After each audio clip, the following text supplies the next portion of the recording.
good afternoon and welcome to ESSSuper's annual members meeting for the 2021-2022 financial year. My name is Christian Kung and I'm the Manager of Member Education. It's my pleasure to be your MC today. Firstly, I'd like to acknowledge the Wurundjeri people of the Kulin Nation, the traditional owners on the land on which we meet, and pay my respects to elders, both past, present and emerging. We extend that respect to all Aboriginal and Torres Strait Islanders joining us today. Thank you to everyone for joining us online and in person. It's fantastic to have around 450 members with us today. We appreciate this opportunity to connect, update you on the fund, and most importantly, answer your questions. For our online audience, you can maximise the video player screen by using the expander button in the top right-hand corner of the video. If you need help, please use the red live support icon in the top right corner of your screen.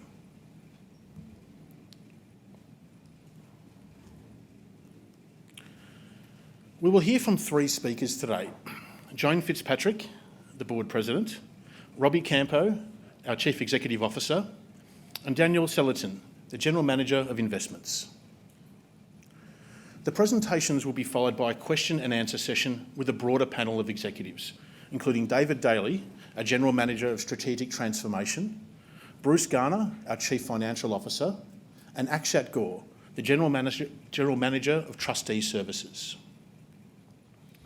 The board members of ESSSuper are also present in this room, along with our executive team, and our actuary, PricewaterhouseCoopers, represented by Nathan Benares. Now, thank you to everyone who submitted questions in advance. If you are attending online and would like to submit a question, please use the live Q&A function. It's on the right-hand side of your screen.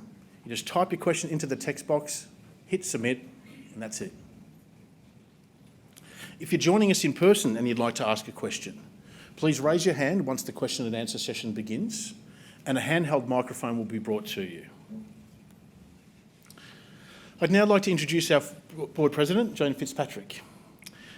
Qualified as a barrister, Joan has over 20 years' experience working as a non-executive director across a range of industry sectors, and more than 35 years commercial business experience gained in Australia and overseas. She joined the ESSSuper board in February 2016 and brings a deep understanding of business strategy, risk, governance and capability to the fund. Welcome, Joan Fitzpatrick. Thank you, Christian, for that introduction.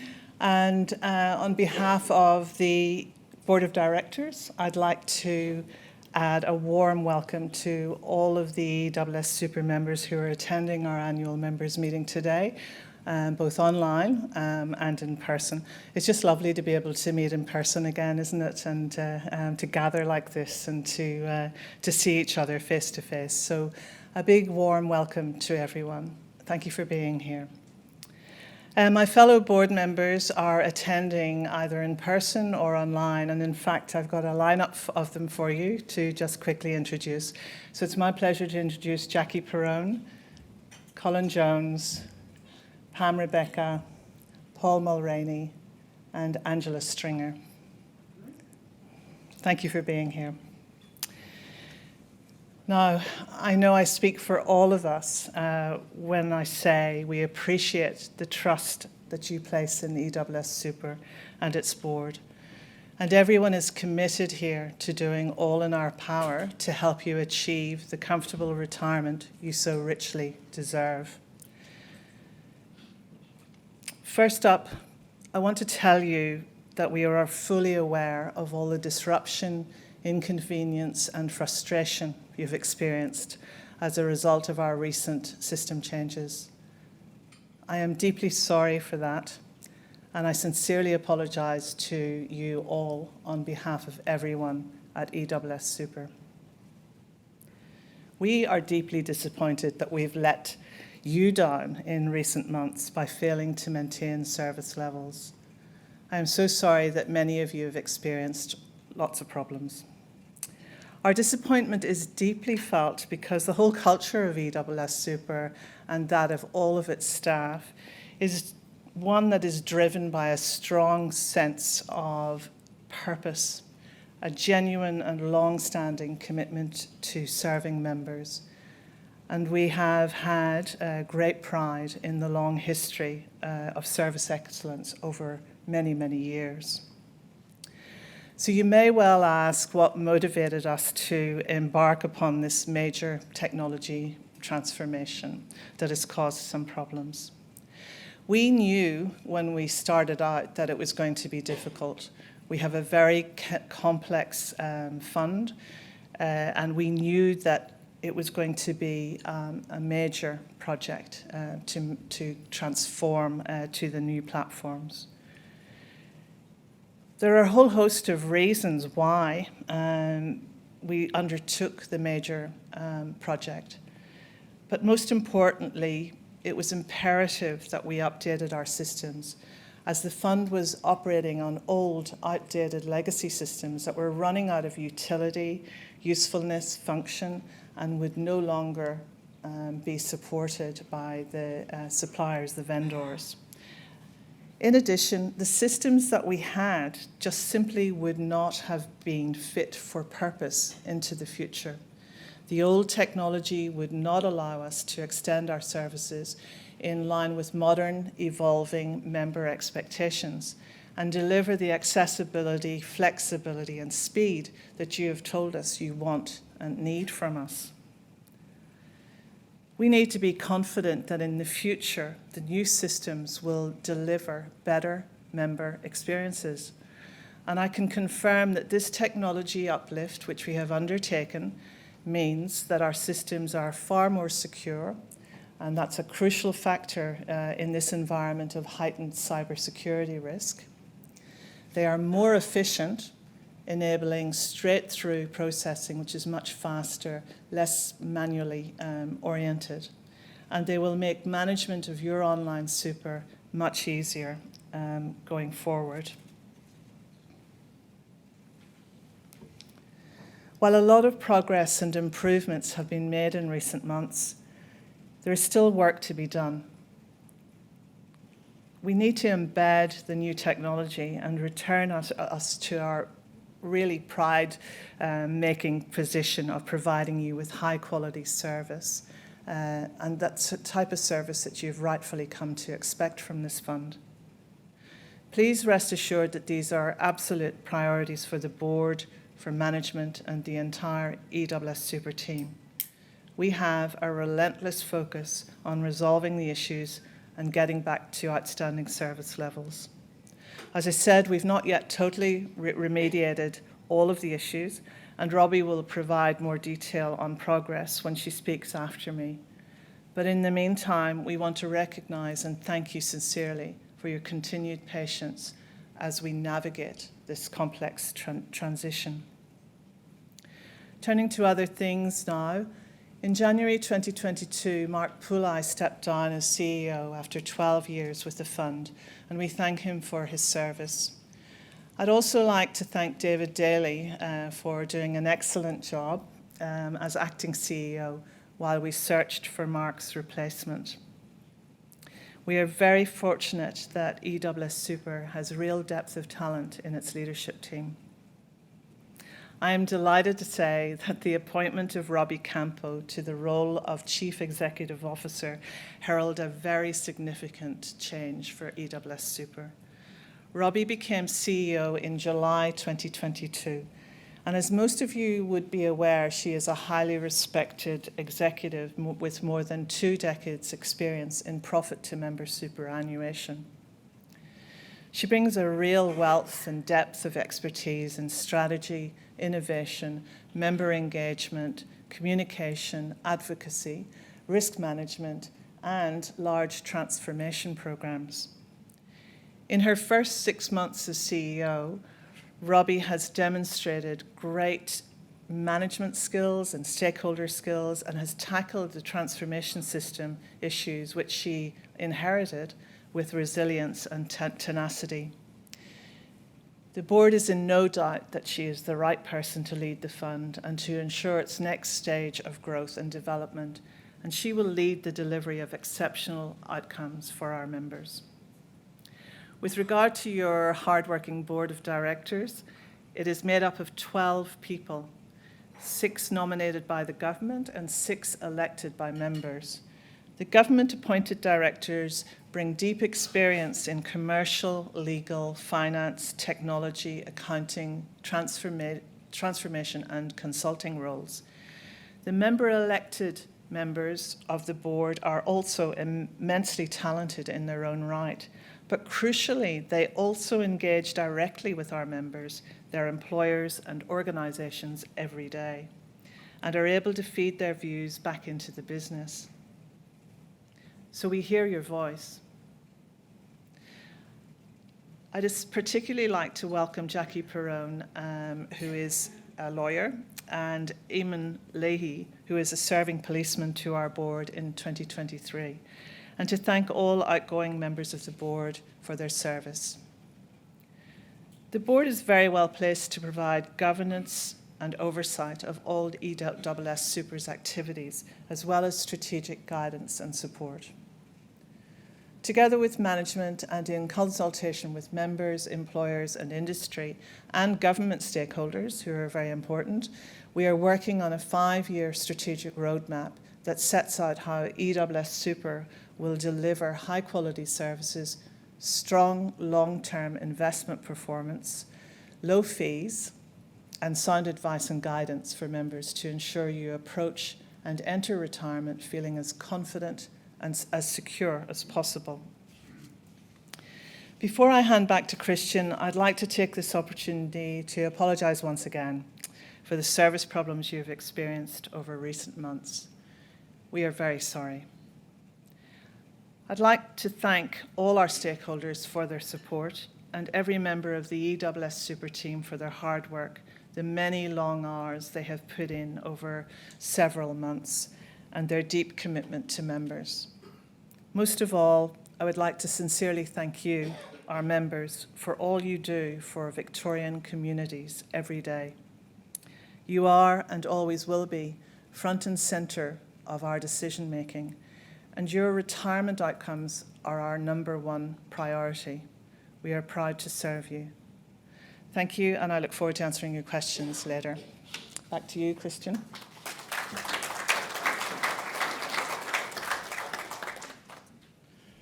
Thank you very much, Joan. Our next speaker is Chief Executive Officer at ESSSuper, Robbie Campo. As Joan said, Robbie joined the fund in July 2022. She's worked as an executive in the superannuation industry for over 2 decades and has extensive experience in a wide range of disciplines, including strategy, product transformation, risk management and advice. For the 5 years prior to joining ESSSuper, Robbie was Group Executive for Brand Engagement, Advocacy and Product at Cbus Super Fund. She holds a law degree with honours, a Bachelor of Arts and a Bachelor of Education, and a graduate diploma in Applied Finance and Investment. She's also a graduate of the Australian Institute of Company Directors. Welcome, Robbie.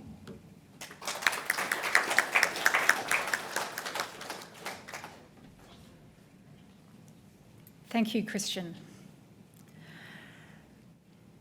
I'd also like to welcome everyone joining us this afternoon online and in person, and add my sincere thanks for the incredible work you do every day, or that you did during your working lives, to protect our health and wellbeing, educate our children and keep our communities safe.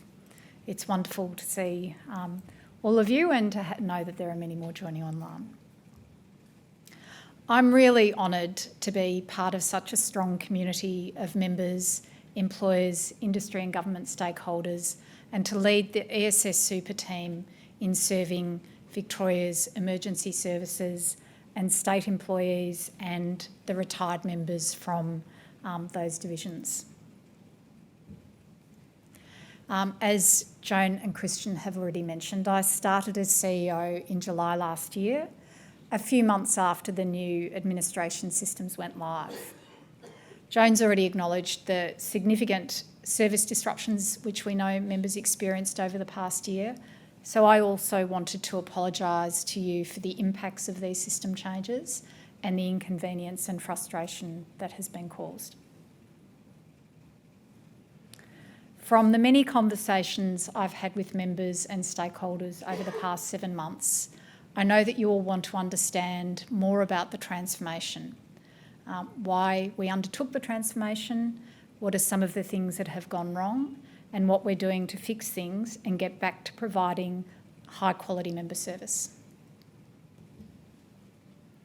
So I'll spend some time talking about these issues today, as well as explaining why these changes are so important over the longer term. Following that, I'd also like to cover some of the other things the fund has done and plans to do for members in coming months and years. But first, the system changes. The fund has made significant progress in bedding down the new platforms and administration arrangements. I can assure you that every ESSSuper team member is absolutely focused on resolving any outstanding issues and doing everything we can to deliver the best possible retirement outcomes for our members.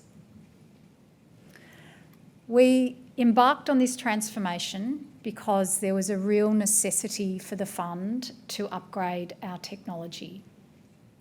So the fund was operating various legacy systems that covered the different schemes. So the fund obviously administers a number of different defined benefit schemes and also has an accumulation and a retired division. And we had a number of different systems that were used to administer the different schemes.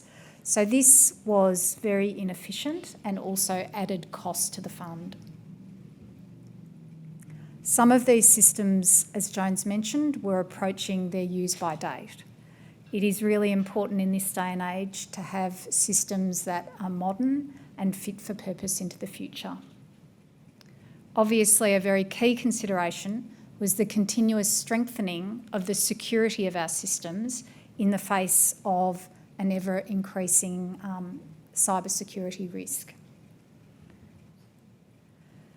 The new systems will also provide a foundation which will enable us to build new tools and functionality for members and offer more avenues for you to obtain information, help and support. ESSSuper made a strategic decision to engage an Australian-based but international technology administration business able to deliver both modern administration platforms and also manage a range of back office processes for the fund. The transformation project was very large and difficult due to the complexities inherent in the number of defined benefit schemes that we operate, but also because of the long history of the fund and the fact that we did have numerous legacy platform systems that we were needing to transfer from. So while we have moved these various legacy systems into one leading superannuation platform, there was still quite a bit to do in terms of configuring this new platform to handle our unique and complex defined benefit product designs, which are completely unique in the Australian market, and accommodate the range of member circumstances that are important when you're running a defined benefit scheme. So this includes where members change their time fractions, accommodating the process of retirement in a defined benefit context, applying debt which occurs at various points in a defined benefit member's journey, and tackling members who are going into a disability pension. So in an accumulation or the context of a normal super fund, they're all quite straightforward to administer, but in a defined benefit context, they are all each, very complex to achieve. In my 20 years of executive experience, I have been involved in many technology transformations, and I can tell you that inevitably they throw up challenges and things that are hard to anticipate. Unfortunately, in this case, we experienced numerous problems when the employer system went live in March 22. Payroll teams had problems loading contribution files due to formatting issues. This work needed to be completed before member requests could be processed, including cessations and withdrawals. As a result, many of these transactions were delayed until ESSSuper could resolve system issues. Our new members' online platform went live at the same time. Members had to reset their password the first time they logged in and go through a two-factor authentication process involving a one-time PIN, a new security measure designed to safeguard your savings and account. Unfortunately, this saw many members locked out of their accounts after 3 failed attempts to log in. With projects of this size and complexity, there are always issues that need to be addressed in the months following go live. One example of this that we experienced was that we discovered that while information was held in our core registry system in an accurate way, it was not presenting in the member online portal in the same way. And so that was something we know caused many members to feel concerned and that we needed to tackle. As a result of the challenges we experienced when the new systems went live, a backlog of transaction requests, member inquiries and complaints built up. Consequently, we saw a spike in the number of incoming calls coming into the fund, and for a period, members experienced extended wait times when they called the fund. It was probably not obvious to members when they were attempting to reach us during that period, but the ESSSuper team has really acutely felt the impact that these disruptions have had on members and have worked very hard to resolve the issues and provide support. Among other things, the fund did a range of things, but this included implementing an emergency escalation process for members experiencing hardship. We established a team to assist employers so that they could overcome the formatting errors so that they could make their contributions, submissions to us seamlessly. We invested heavily in working through the backlog of member inquiries. I can assure you that for a couple of months, every single team member at ESSSuper undertook additional work and did overtime to help the member-facing teams work through the backlog of member inquiries so that we could get through it. We put a support team in place to assist members who needed to access and use our member online, and we also doubled the size of our member service centre, so the people who answer the phone when you call us. These consultants were very busy. They answered a total of 86,985 calls during the year. Our financial advisors provided personal advice to 991 members, and our member education consultants ran 43 webinars and completed more than 7,700 online and in-person appointments. I'm pleased to say that we've made significant progress. So we're now seeing all employers successfully using the online system to submit contributions. We've resolved 96% of members' case escalations, and the average call wait time is back to what it was pre-transition, which is an average wait time of less than 5 minutes. Sorting out any outstanding issues and once again providing high quality service remain our absolute focus. We do believe the new platforms will deliver important benefits to members in the future. The new systems do give you greater visibility of your accounts and access to a wider range of tools with which to manage your super. While this occurs in the background, we're now seeing that many of our transactions can occur on a straight-through processing basis, and this makes them safer and faster. Updated technology means we're able to implement new channels, tools, and self-service capabilities to meet members' evolving needs and continually strengthen security to deal with new risks. Importantly, we also expect to achieve efficiency gains, which will enable us to deliver better value for money for our members into the future, and we do anticipate that in the future we'll be able to put through a reduction in our fees. Also, importantly, outsourcing our administration means that we at ESSSuper have more capacity to focus on you, to respond to your inquiries, provide high-quality help, education and decision support, and do all we can to support you as you're working towards, or as you're transitioning, or as you're in retirement.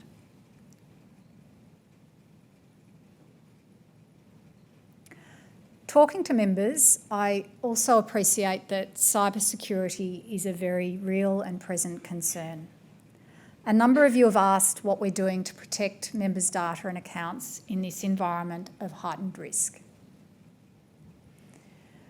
Please be assured we take cybersecurity very seriously and have robust security measures and processes in place, which we review on a regular basis. There have been a number of high-profile cyber attacks recently, and they include Optus, Medibank, and a little closer to home, Fire Rescue Victoria. And as a result of these, we have taken additional steps to keep your accounts secure and prevent fraudulent activity. Now, we've had some feedback about some of the changes that we've made, which see members having to sometimes meet additional identity verification requirements, and we know that this can sometimes be annoying. There's always a process of balancing our members' experience, and especially when they're calling our contact centre or dealing with our online portal, and we have to balance those considerations of user experience with security, but we will always put security first. It has, of course, been a difficult year on many other fronts. Together, we've seen the lingering effects of the pandemic, war in Europe, and the devastating impacts of extreme weather events. The economy has also been characterised by rising inflation, increasing interest rates, and volatility in investment markets. If you're a member of our unique defined benefit funds or have a defined benefit pension, your superannuation is guaranteed by the Victorian State Government and your benefits are not impacted by investment performance. It's also likely that you will or have retired with a higher retirement savings balance than the average Australian. This is one way of recognising the important work done by our members and the amount that's given during working life. Accumulation and income stream accounts with ESSSuper are invested for the long term, so it's important to remember that it's the long-term investment returns that matter. Investments in assets which generate stronger long-term returns will also typically experience shorter-term ups and downs. I'm pleased to report that our investment performance has been very strong in a relative sense, generating returns in the top 25% of funds in the 2022 calendar year. And those numbers are even better when looked at over a longer term time period, 3 years or longer. Daniel Salatine, our General Manager of Investments, is going to provide you with a detailed investment update next. We've also reduced investment fees for 8 out of 9 investment options last year. On a total fee basis, I'm pleased to inform you that our accumulation options are some of the lowest cost actively managed options in Australia, which is a great result for our members. Our products continue to be recognised as some of the best in Australia. In 2022, Super Ratings, which is an independent superannuation research company, rated our accumulation plan as platinum, which means we're in the top 25% of funds, and that was for the 13th year in a row. For our retired members, our income stream product was also rated as platinum, and I'm pleased to say that was for the 14th year in a row. So an independent company has rated us among the best fund, one of the best funds in Australia. If you'd like to know more about your defined benefit, accumulation or income stream accounts, we're always here to help. Our team of member education consultants have specific expertise with the intricacies of your fund and can provide you with general advice about even the most complex questions you might have about your super. They run informative seminars and webinars throughout the year and are available for one-on-one appointments either in person or online, and are happy to visit members in workplaces across Victoria. We have most of our member education team here this evening as well, so if you feel that you would benefit from a discussion with one of our member education team, just please make yourself known at the end of the night and they can either have a quick chat tonight or arrange a further time for you to catch up. Similarly, if you're looking for a tailored financial plan that takes into account your personal circumstances, our financial advice team can also assist. So again, you can make yourself known to one of our team this evening, or we also have our contact centre available for those of you who are online to ring through to make contact with the fund. Looking ahead, our immediate priorities remain continuing to embed our new system so that members can really begin to leverage the benefits and receive the high quality service you deserve. And as I foreshadowed, later this year we are expecting that we'll be in a position to be able to announce a reduction in our administration fees, which is a benefit of the efficiency gains that we've made through this transition process. We're also working to launch a new investment option, which will become our new default for members in accumulation and retirement. This new default will provide members who have not selected their preferred option with a higher return objective when compared with our existing default.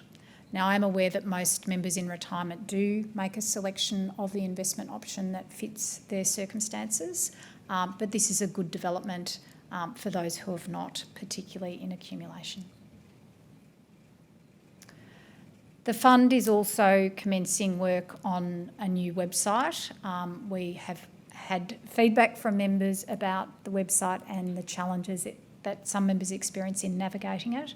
So we are working on a new website that will be easier to navigate, that will enable you to find the content that you need and provide a better overall experience.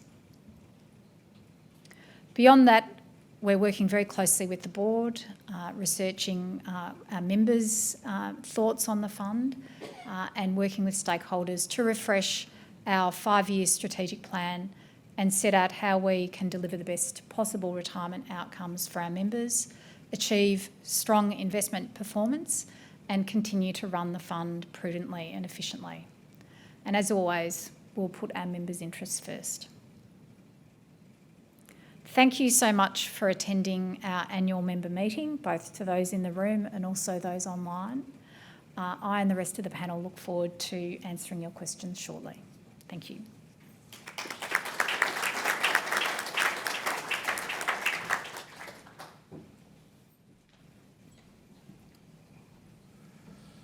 Thanks very much, Robbie.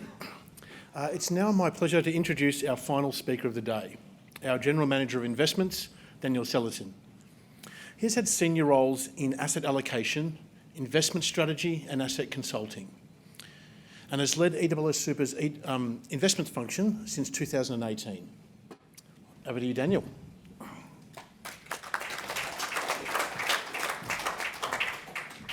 Thank you and good afternoon, everybody. Welcome to our annual members meeting. My name is Dan Sellerton and I head up our investment function here at ESSSuper. I'm delighted to be here with you today to speak about our investment performance and about our fee reductions. I'll also make an important announcement around enhancements to our responsible investment policy, which were relatively recently implemented. So for those of you who are members in our defined benefit funds, your superannuation is of course guaranteed by the Victorian State Government, and so fees and returns don't matter as much as understanding the rules which are governing your specific fund. If you do have any questions relating to that, we will have some people that can assist you today or at a time convenient for yourselves. Now, for our other members in the accumulation and retirement products, it's important to keep an eye out on investment markets and on fees, notwithstanding that our default option is a good place to be for many. It's in this context that I'm very pleased to report positive results, very positive results, both with respect to fees as well as returns. But before I delve into that detail, I thought I'd take a moment just to set some context for what has been the past couple of years impacting not only the fund but all of us collectively. Now, on 3 of the last 4 such presentations, I would always begin by saying it's been a particularly unusual year for investment markets, and 2022 has been no exception. However, it has reached a point where I have to question whether something remains unusual if I'm saying it's unusual 3 out of the last 4 years. But looking back to 2020, you'll all remember the global pandemic. We saw Australia locked down, we saw much of the world locked down. Counterintuitively, locking down the economy actually coincided with a period where equity markets generated double-digit returns in that year. And they did so not only in 2020, but they also generated double-digit returns in 2021. Now, it goes without saying that 2 consecutive years of very strong returns is rare, but 2 consecutive years of very strong returns with a pandemic thrown in the mix is unprecedented, really, in modern history. Now, in the closing months of 2021, as we looked into 2022, most investors expected a relatively benign, positive growth environment, and what we'd experienced in 2022 was inflation at decade highs, really levels that we hadn't seen for a very, very long time. But we also saw war in Europe break out. Now, for our portfolio, investments in infrastructure, property, private debt provided some very well-received defensiveness in a year where equity markets, as well as government bonds, declined very materially. Of course, rising inflation and falling returns meant that performance has been very challenging against our CPI objectives, which is the benchmark for the majority of our investment options. But long-term performance remains strong, and importantly, it's important to contextualise this year as a year following 2 very, very strong years of outperformance. So history tells us when we look back on markets and market data, if you have a very, very strong period, it's often followed by a period of consolidation, of a little bit of weakness, and then over time, if we take a longer-term view, these ups and downs are averaged out. Now, at the start of this presentation, I spoke about the very positive results we've achieved in investments, and despite the challenges that markets have presented, we've managed to protect members' account balances better than most. And I'm very pleased to say that for 7 of 9 of our investment options, we've been in the top quartile, so the top 25% of funds in their respective surveys. So the chart you see on screen there, that depicts our growth option. That is the default option, and it compares performance against the median, which is very close to the average fund in the Super Ratings Conservative Balanced survey. And you can see from that chart, we've materially outperformed on both a 1 and a 3-year basis to January 31. Now, the same story applies across our broader suite of options, with most of those options generating, again, returns in the top quartile or the top 25% of their respective peers. If we put that another way, a member investing their money in a typical fund that's not ESSSuper would have to take materially more investment risk to generate the same returns we've been able to generate for you all here today. Of course, the returns you're seeing on the screen there are after investment fees and taxes, and some of you may have noticed that we have been reducing our investment fees quite consistently over the past 4 years. The reductions have been considerable, in the order of 40% for many of the investment options since about 2018, which is a reduction that's gone directly into members' account balances. So that's a terrific outcome. On a total fees basis, I'm very pleased to inform you that our accumulation options are actually some of the lowest cost actively managed options in Australia, which is again a terrific result for members. Before I conclude my presentation this afternoon, I'd like to take the opportunity to update you on recent enhancements to our responsible investment policy.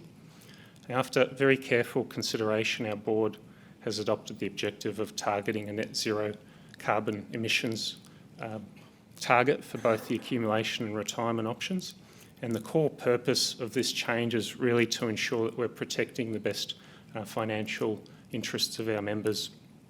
We've published an updated responsible investment policy which provides additional detail on the company website, but in simple terms, we will be making decisions that encourage our invested companies to transform business practices to align with a lower carbon future. Now, to date, we haven't divested any specific investments because we very strongly believe that the best way to encourage change is to influence, and our capacity to influence requires us to retain a seat at the table.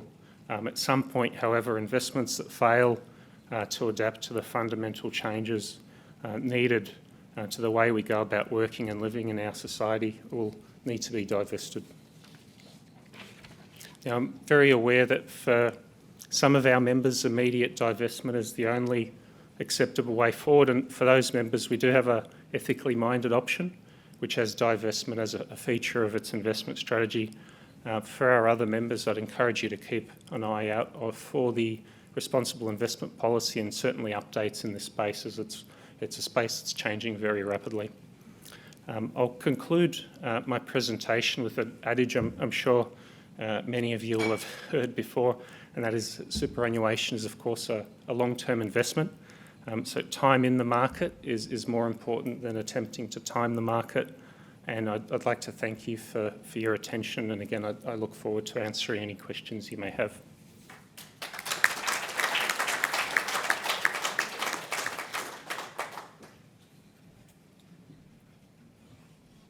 Okay, well, thank you, Daniel. Well, that concludes the formal presentations. We hope you found them informative. It's now time to hear from you in our live question and answer session.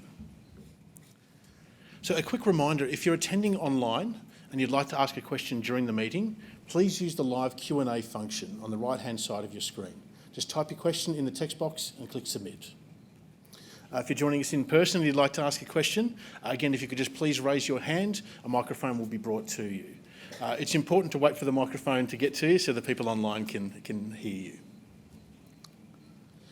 When you do get the microphone, if you could just stand up so that the panel here can see you, and once you finish speaking, take your seat as the panellist answer. Now, we've received a lot of questions prior to the meeting today, and we want to get through as many as possible. We'd appreciate if you could keep your questions brief and focused on a single topic to ensure other members have an opportunity to speak. Similarly, please avoid extended statements, as this will mean less time for other members to ask questions. Particularly for our online attendees, if multiple people ask a similar question, we may group them and ask them all at once, meaning you may not hear your specific words. Also note, we can't give can't answer personal questions or give financial advice tonight. If you do have questions of a personal nature and are attending in person, our member education consultants are here to provide information and general advice after the meeting. They can also arrange one-on-one appointments at a time that suits you to have a more in-depth discussion. If you're joining us virtually and have questions about your ESSSuper account, our call centre team will be available until 7 p.m. this evening, and we'll be happy to help. Look, we'll endeavour to get through as many questions as we can in the available time, but if we don't get to your question, please don't worry. We'll post answers to all questions on our website within 30 days, together with a recording of this meeting and the minutes. For those attending in person, again, if you're unable to ask your question, please speak with one of our member education consultants who'll be in the foyer tonight until 7 p.m. And we'll move on to the questions now. So joining Joan, Robbie and Daniel on our panel, we have David Daly, the General Manager of Strategic Transformation.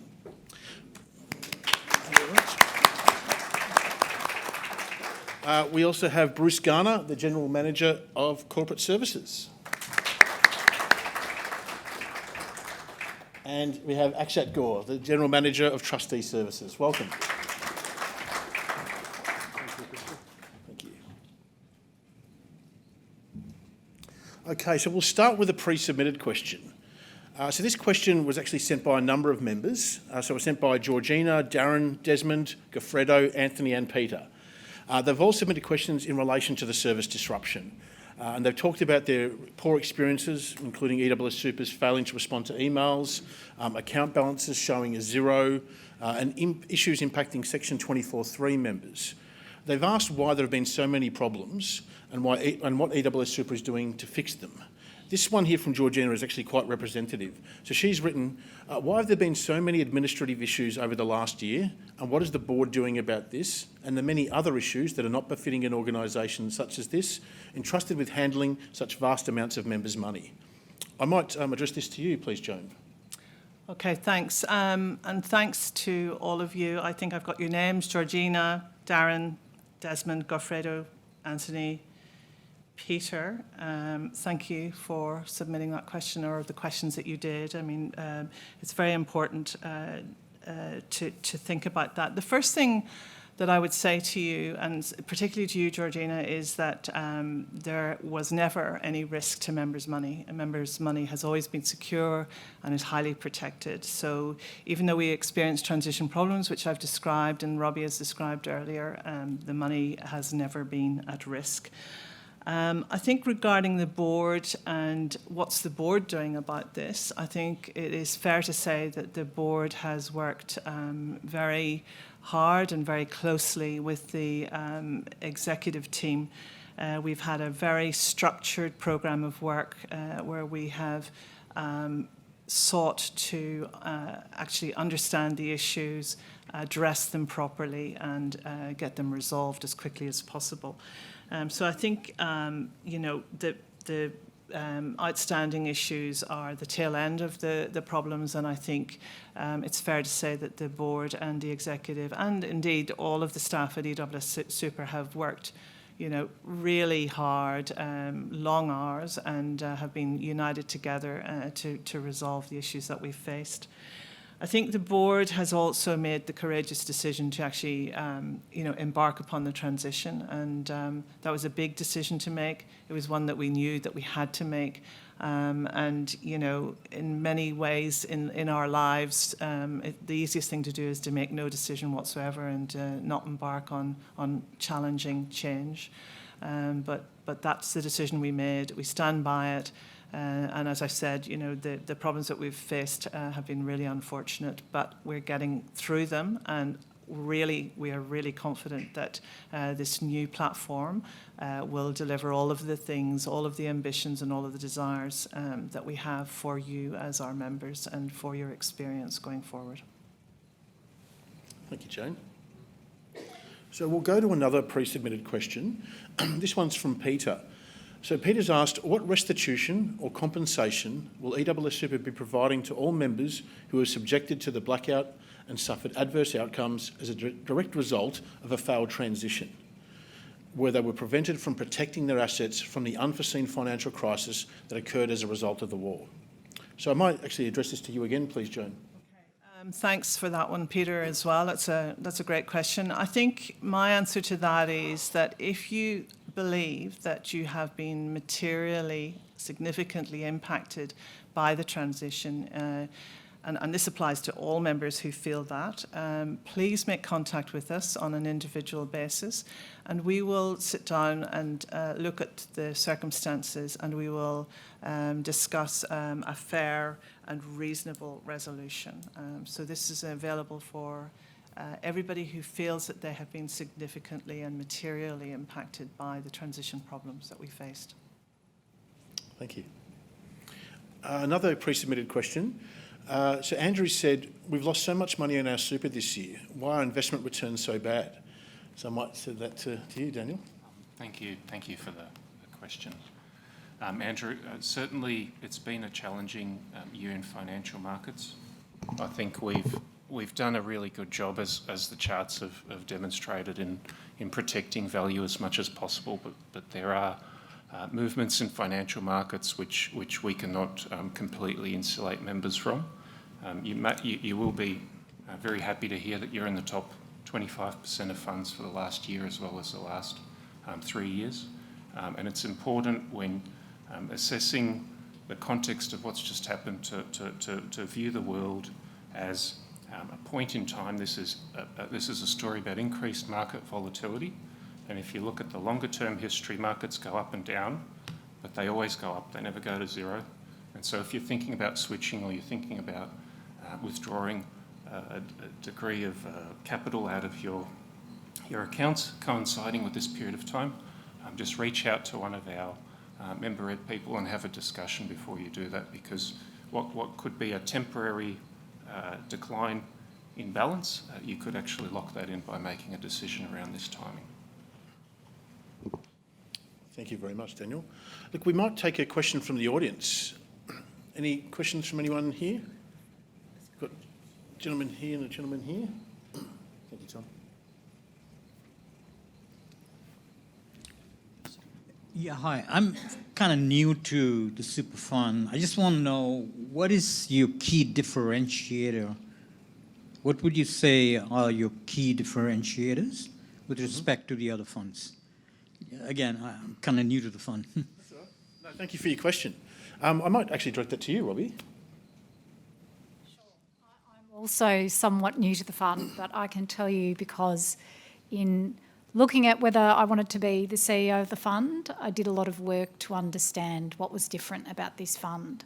I've worked for many years in superannuation and very passionate about, in particular, working in funds that have a really strong commitment to their members, because that comes through in terms of the quality of services that are provided, the investment performance, the value for money, and the commitment to doing anything that's required to support members at whatever point they're at in their journey with the fund, but really wanting to be there from the day they start work right through their working life to retirement and all the way through. So certainly what I saw when I was looking at this fund was a fund that very much lived up to that ideal. And I can tell you that since I've joined the fund, that's certainly been my experience. So I think it is absolutely unrelentingly committed to its members, but setting out to ensure that it has very strong investment performance after fees, which is obviously one of the key things that has a bearing, particularly for members post-retirement, but certainly during working life. And also a real focus on ensuring that it provides strong support and guidance to members so that they can make sure they're optimising the benefit of the fund.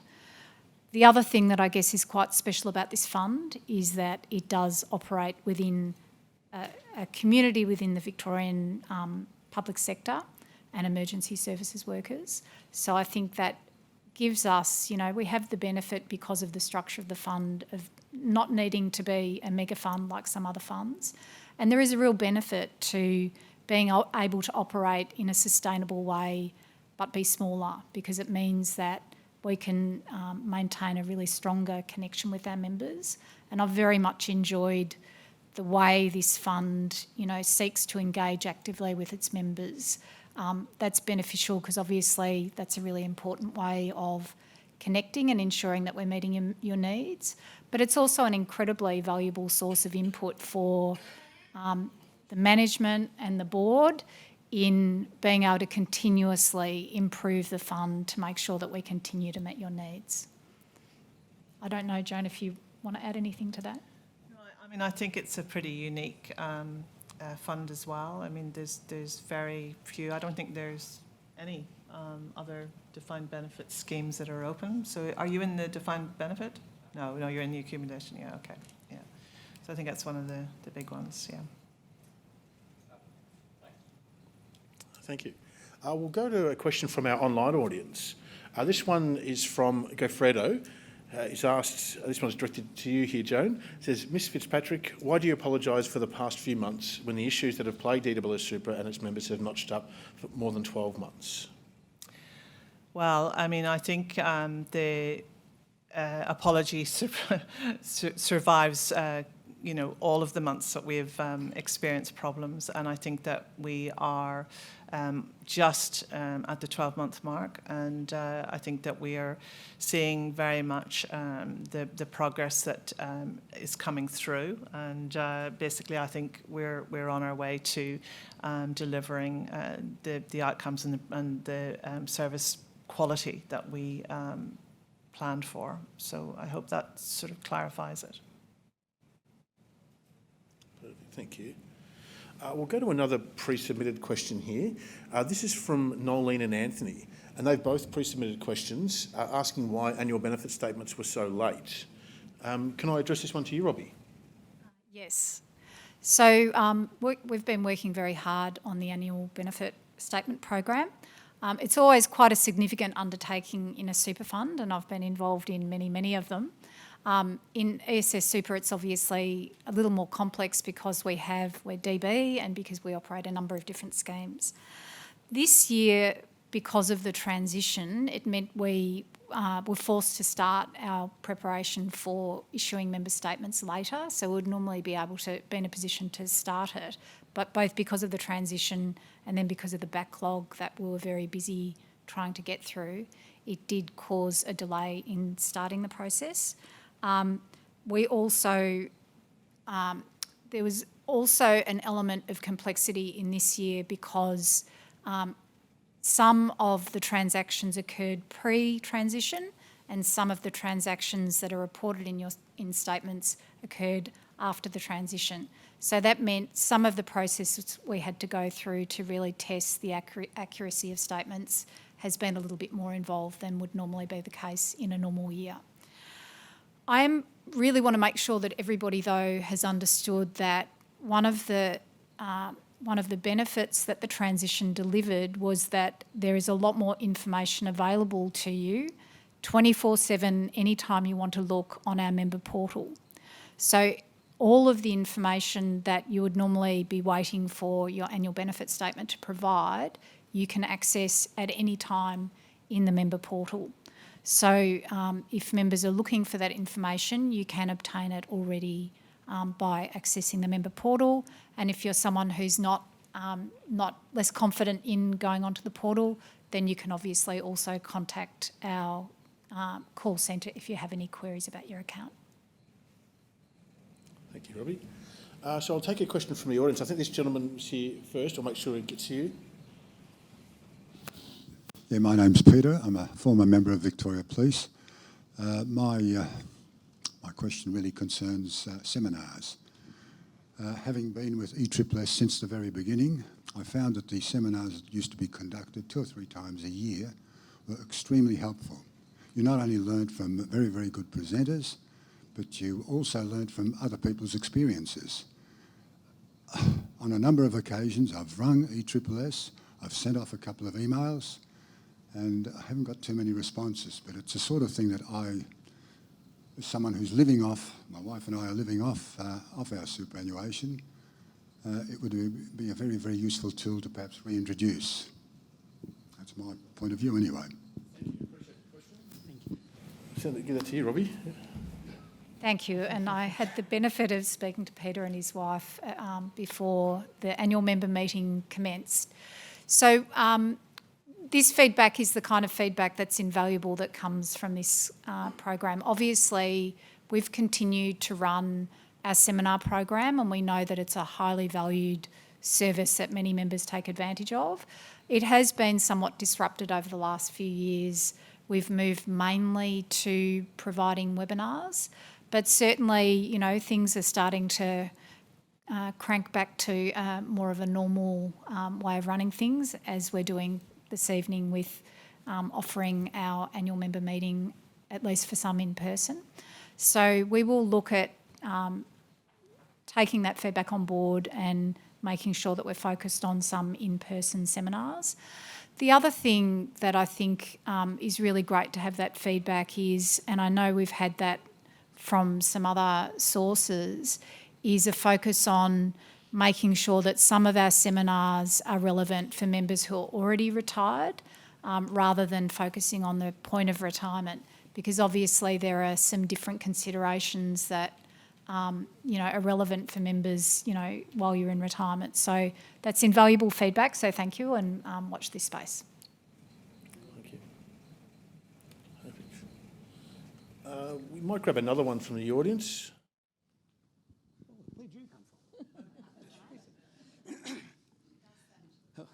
Hello, my name's Glenn. I'm a 40-year veteran with the MFB. Now, I'm also on the committee for the Retired Members Division of the Union, and it wasn't until a situation happened with my mum that other members contacted me, mainly through mental health. The fact was that she was excess of 85, and the aged care program was looking very healthy, unlike us young spring chickens here. But at some stage, apparently there's 3 points of contact, and if there's no response, the pay slip stops. Now, quite a few guys have rung me, rung me about that with grave concerns about that. At the time, Mum was going into aged care, so my sister, the primary carer, was selling the house, going through solicitors, doing this, doing that. Oh, geez, I didn't know I had to ring the super board to let them know change of address.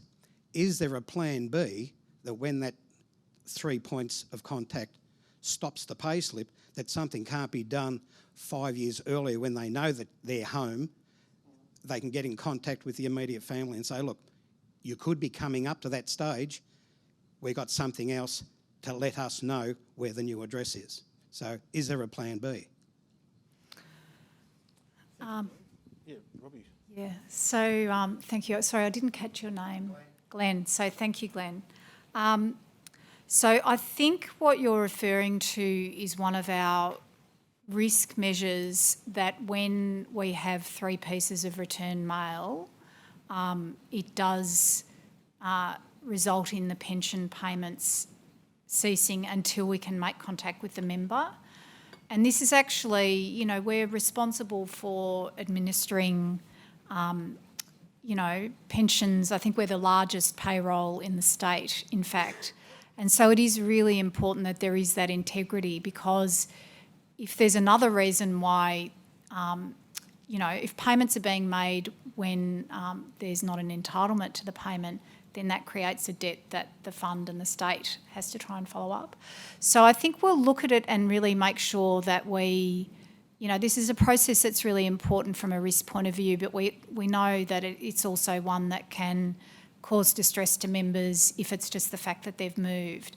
So we will take that on board, and we'll really look at what other efforts we can make in that situation to proactively contact members and to use the contact details that we have, email or phone number.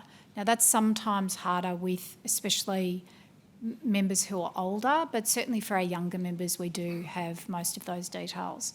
So we'll take that feedback back on board, and I'll tell you a funny story, because my mum is a member of ESSSuper, and during the year she moved, and she also went through this because she hadn't updated her address. So I've seen it occur firsthand. So I think we'll take that feedback on board and see what we can do. But I think it is important that we are very prudent in ensuring that, money's being paid where there's an entitlement to be paid, because that has a bearing on the sustainability of the fund. But balancing that with doing everything we can to ensure we're being proactive with members. So thanks for your feedback. Thank you. I've got another question from the online audience here. So this is from Desmond. He's asked, why can't I speak to someone in the first instance when I make a phone call? I'm always put on hold by the person who answers the call. Would you like to take that one again, Robbie? Or? I'm wondering whether David might be better. Thanks, I can do that. And thanks, Desmond, for that question. The call centre staff who are available right now for anybody that's got questions in relation to the seminar have a really complex role in that often they are required to be the master of all questions, and that's really hard to do. In most cases, we've got a measure called first call resolution, where we measure when a member calls through, did we resolve that matter in that one contact so that member did not need to speak to anybody else? And we're really happy that we're at best practice levels for having about 76% of our calls handled on that first call resolution. It's really challenging to hear if somebody feels like they're always put on hold by somebody that answers the call. And we've trained our frontline staff and our wonderful consultants in our contact centre to ensure that they do everything they can to ensure that call is resolved on that first contact. Or a kick it to me approach, where we take the issue from the member and we don't want that member to need to contact us again because we can take care of it. That's our ultimate goal. But I appreciate that feedback, Desmond. And we're consistently working on upskilling our staff and training them so they can handle more.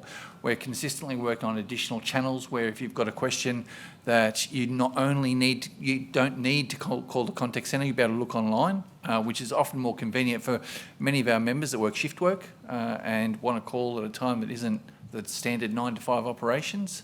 But it's a continued journey for us. You will call any call centre. You will not always get your answer straight up first go, but we can tell you that we're consistently focused on getting as close to that as we can.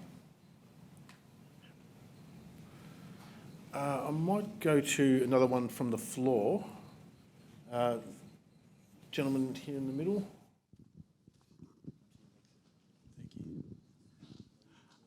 Just an investment question about future risks.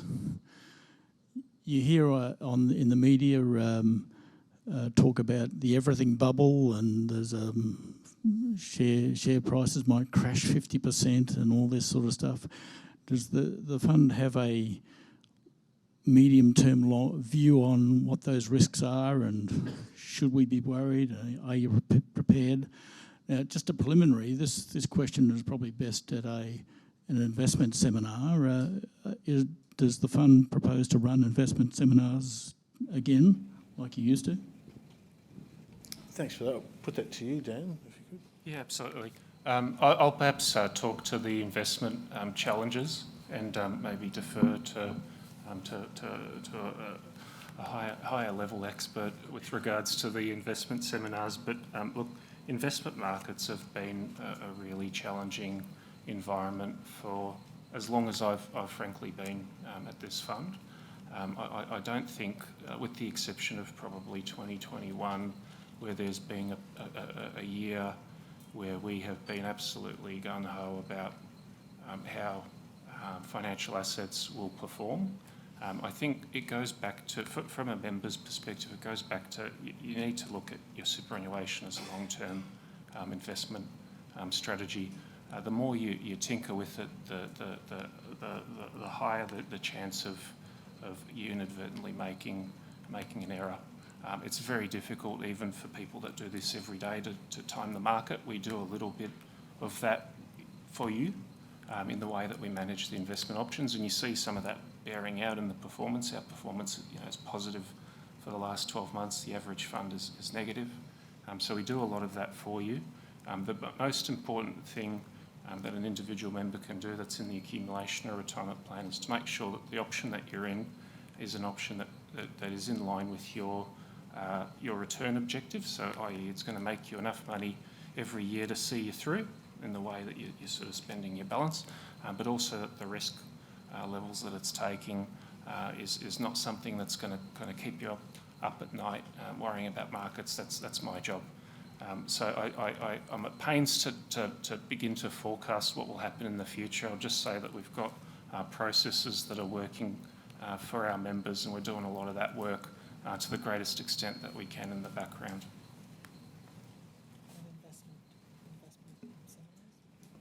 I'll answer on the investment seminars. We'll make sure Dan does some investment seminars in the coming year. Fantastic, thank you. We'll go one more from the audience. I think the lady there had a question before. Do you have a question still? No? Or this gentleman here?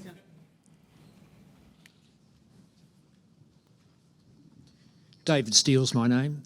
I'm a retired police officer. I'm on a beneficiary account, and my query relates to a process that's in place.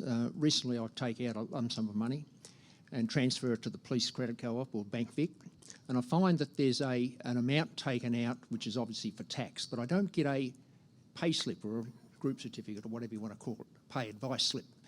Is this something that'll come back in? Because it has been, it was in previously.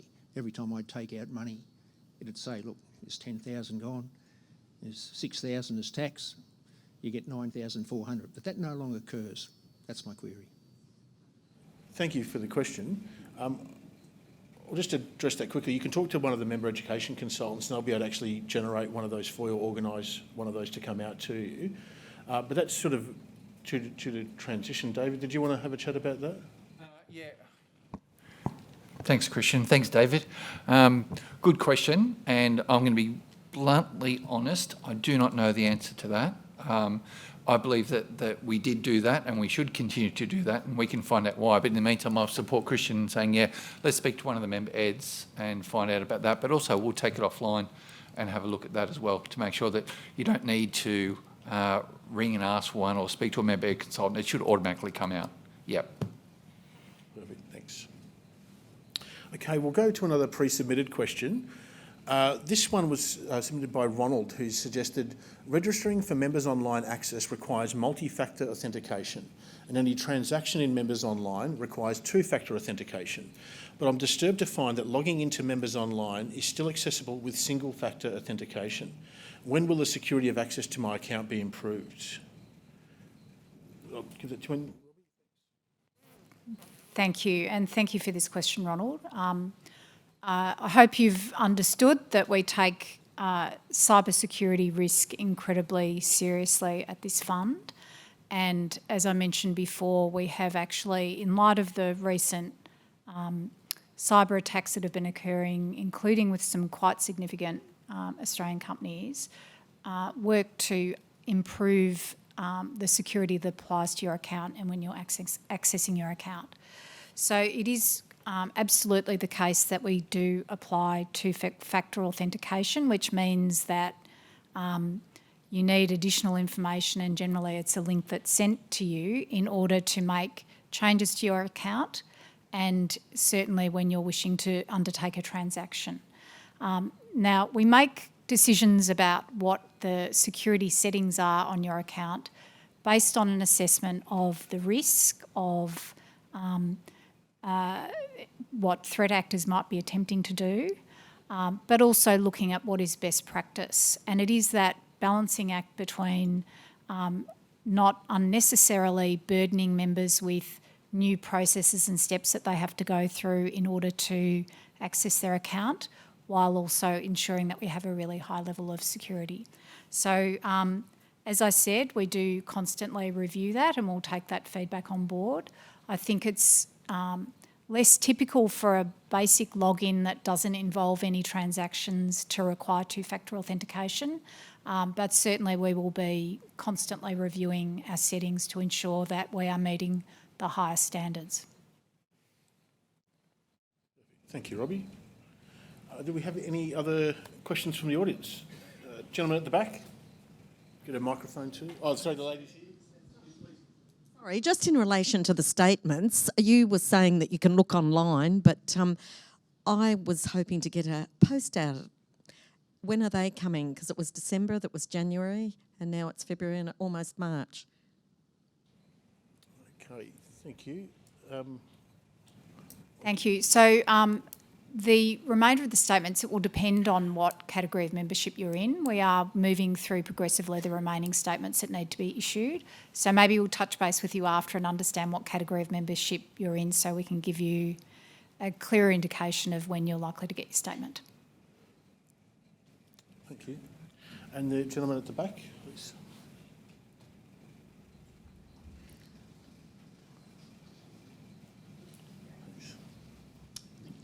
Thank you. My name's Wayne from Ambulance Victoria.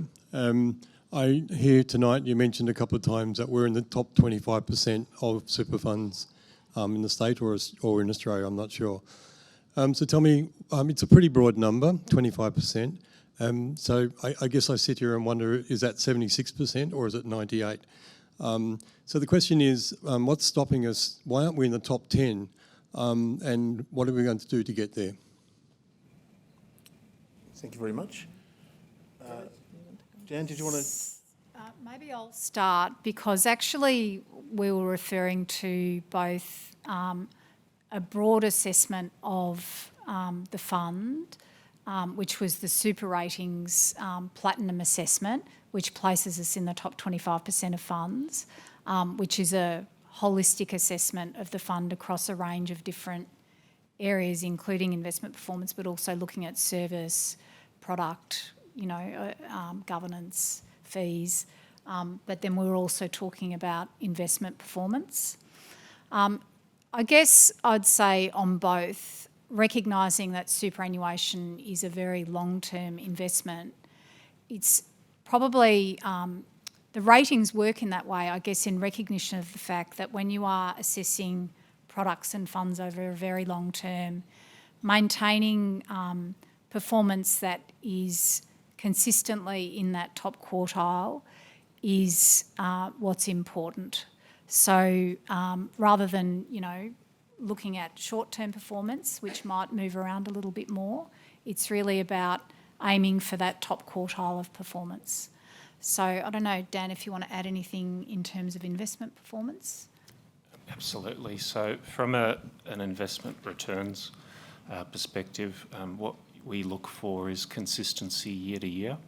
So if we're better than average every year for 5 years running, then after 5 years we're generally in the top quartile.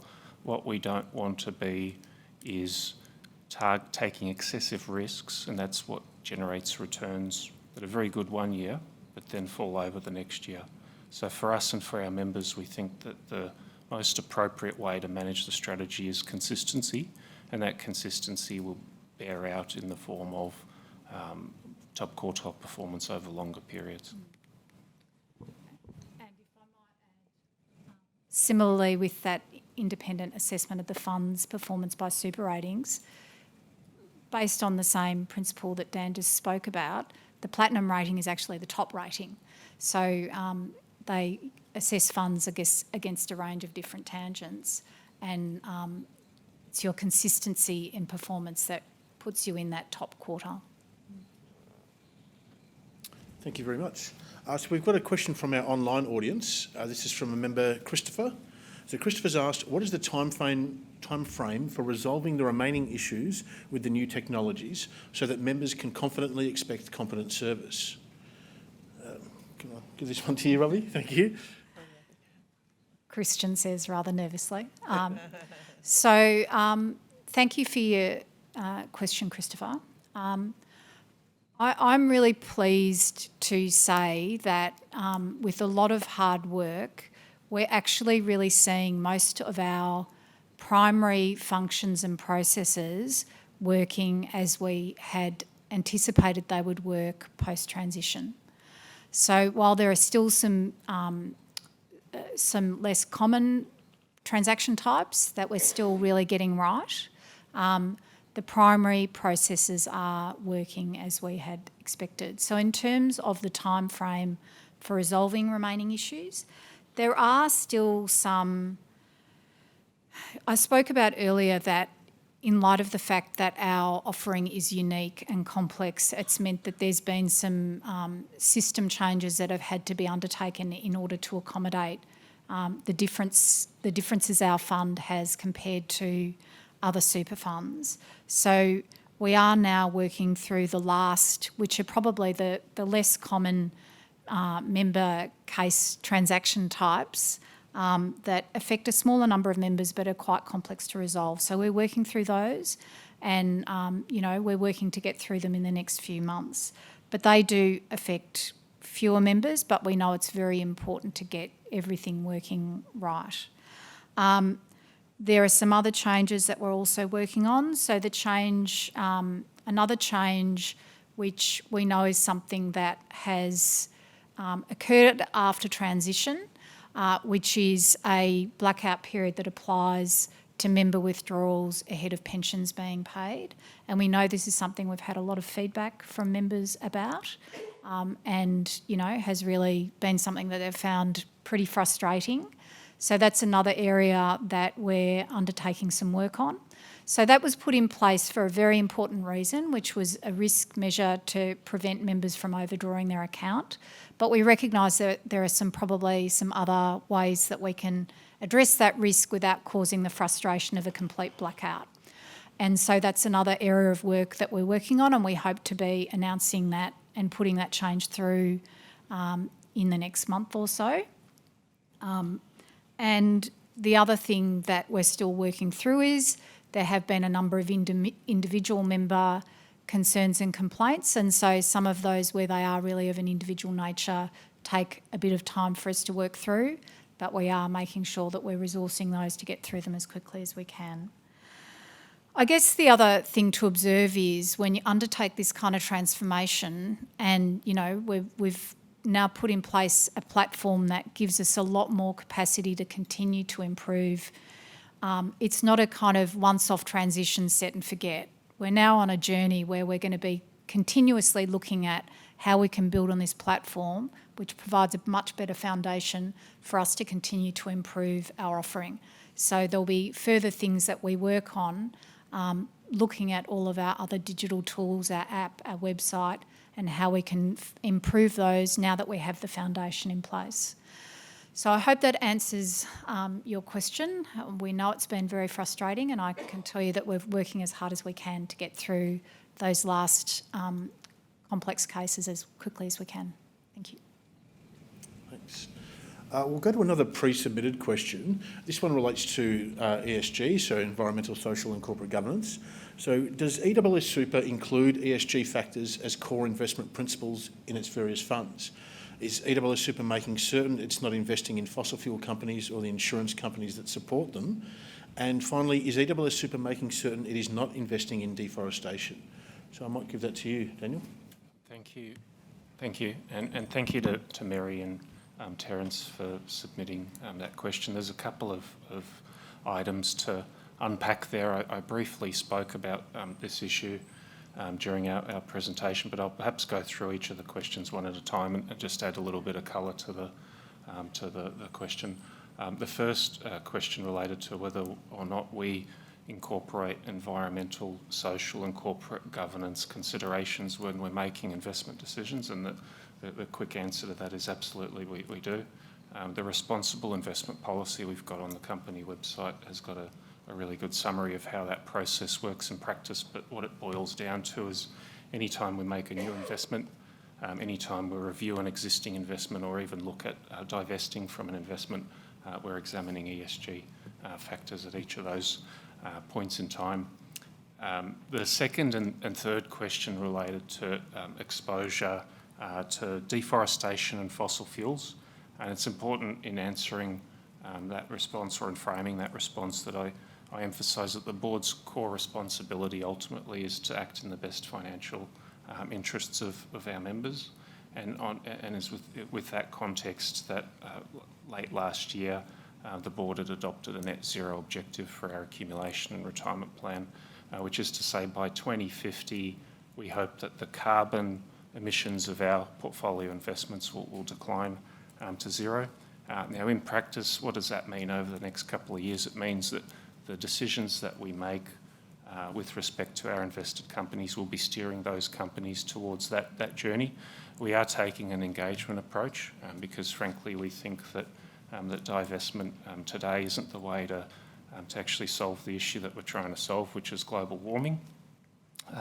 And we've adopted that view after undertaking some quite substantial research which has been grounded and guided by industry best practice. The last point I'd make on that issue is that it's a space that's rapidly changing, and we're adapting our processes annually for the benefit of members ultimately. So it is a space that if you are interested in this space, keep an eye out on our website. We've got a dedicated section on that. There's some things in the pipeline which I'm looking forward to bringing to members in the coming months. And certainly for members that are inclined in that space, I would encourage you to take a look at our PDS materials around the ethically minded option, because that does have an exclusion to thermal coal, so it may be something that's appropriate for your personal circumstances. Thank you very much, Dan. Look, we have time for one final question. We'll take it from the audience. Do you have a question, sir? Just wait for the microphone if you could. Thank you. Hi, my name is Edward. I just wanted to start off with a bit of a history of the fault that I reported, and then just to finish off with a question in regards to how it's going to be resolved. In July last year, I have an iPhone, and I was told to go online portal and to use its functionality. And the first thing that happened when I got some correspondence, the application crashed. So I contacted the call centre, and they said, "We've logged your call, we'll be onto it. In the meantime, just go on the internet and go to the online portal, don't use your iPhone." Well, never heard anything. Today, I logged in on the iPhone again, and I went to go to the first line of correspondence that talked about today's meeting, and the application crashed. So nothing's happened, no phone calls, no follow-up. So my query is, when are you going to let us know about this fault with the iPhones? Thanks. I might actually address that to Akshay in terms of the app. Yeah, thank you, and thanks for that question. Apologies for the experience you have had. Sincerely apologize for that. We understand and we acknowledge the issues or the need to uplift the digital capability or mobile app in specifically. These capabilities, especially a mobile app, they cannot be stood up in isolation. So what that means is a standalone mobile app which is not integrated with the rest of the platform is likely to have something like its own username and password, which will be different from a member online portal, or which will be different from other credentials which you might use. Now that, we believe, is a very mediocre user experience, or that will be a very mediocre member experience. Now, if you look at the inherent complexity of our platforms, the products which we have already talked about, couple it with the complexity of integrating these platforms with a mobile app. And if we overlay it with all the security which is required to make sure a member's access and member's money stays secure, that's where it is taking more time than what would have been naturally or what would have been reasonably expected out of such a capability. Now, please be assured there is a lot of work being done in the background. There are a lot of considerations being ticked off, and we will have a much improved digital capability. We'll have a much improved mobile app available very soon.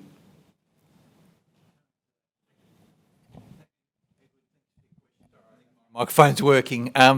But look, we might catch up with you offline as well, because it sounds like it's very specific for yourself. So we'll catch up offline and have a look at that for you. Thank you very much. Well, that's all we have time for today. So again, I'd like to sincerely thank all of you for attending this annual members meeting. We appreciate you taking the time to engage with us and share your views. Oops, sorry. Let's get back there. So we'll be meeting up outside anyway, if you'd like to come and have a chat with us. But thank you again for your time, and we'll see you next time. Thank you very much.